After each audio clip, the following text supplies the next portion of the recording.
What the fiction? Our world runs on delicate balance, tiny pressures, massive consequences.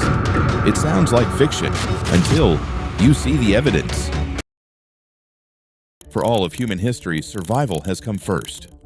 Work, stress, sacrifice, just to make it through the day. But what if that changed? What if everyone had a basic income?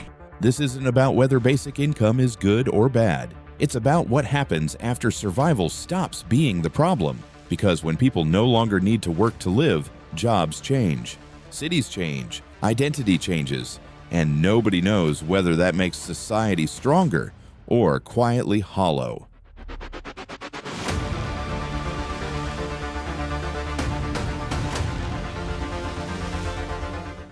A guaranteed income regardless of work sounds impossible, and yet versions of it already exist. Since 1982, Alaska has paid every resident an annual dividend funded by oil revenues. In some years, that payment reached over $1,600 per person. No applications, no income requirements, no employment conditions. Finland ran a national experiment providing unemployed citizens with a monthly payment. These payments weren't wages, they weren't charity, they were unconditional income. The idea is straightforward. Every citizen receives a regular payment whether they're working or not. The assumption is that this shouldn't work, that people would stop contributing. But the results complicated that story. Here's something often overlooked. Financial insecurity doesn't just limit options, it consumes attention. Researchers have found that persistent money stress can reduce cognitive performance, comparable to losing an entire night of sleep. When your mind is constantly solving, how do I get through this month? Everything else competes for what little focus remains. Work performance suffers, relationships strain, health declines.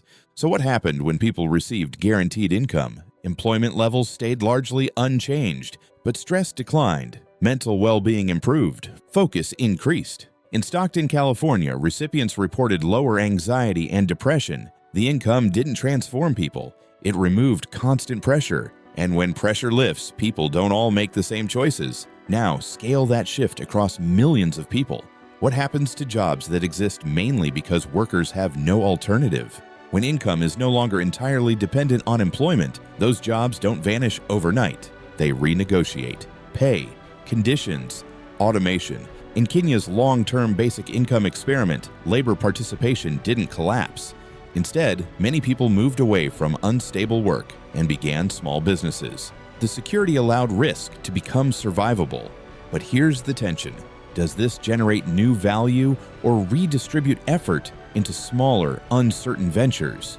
More freedom doesn't guarantee progress. It guarantees choice, and choice is unpredictable. The hardest question is cost. Providing every adult with a guaranteed monthly income would require trillions annually. Some economists argue it could simplify existing systems. Others argue the scale makes it impractical. Then there's inflation. If income rises without changes to housing, healthcare, or supply constraints, prices can adjust to absorb that income. In some cases, increased purchasing power may not translate into increased well-being. But beneath the economic debate is something deeper. When you meet someone new, one of the first questions is, what do you do? That question isn't really about employment. It's about identity. Work provides structure, status, belonging. If work becomes optional, what replaces that structure? Some people flourish with freedom. Others struggle without external expectations. And we've seen versions of this before. Throughout history, those freed from survival pressure followed different paths. Some created enduring art, advanced science, built lasting institutions. Others drifted, filling time without purpose. Basic income doesn't decide which path people take. It removes necessity.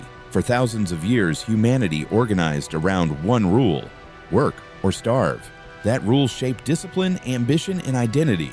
Guaranteed income breaks that contract. If survival is assured, what are people responsible for? What gives life meaning when you don't have to do anything? Some people already know their answer, but most of us have never had to ask the question at all. Would future generations still push themselves, still chase difficult goals, still value effort without necessity? Or would comfort slowly dull the edge that once drove progress? We don't know. That uncertainty is what makes this unsettling. If humanity no longer struggles to survive, what does it struggle for instead? Drop your thoughts in the comments. And if you want more scenarios that challenge what we think we know about the future, subscribe to WTFiction and turn on notifications.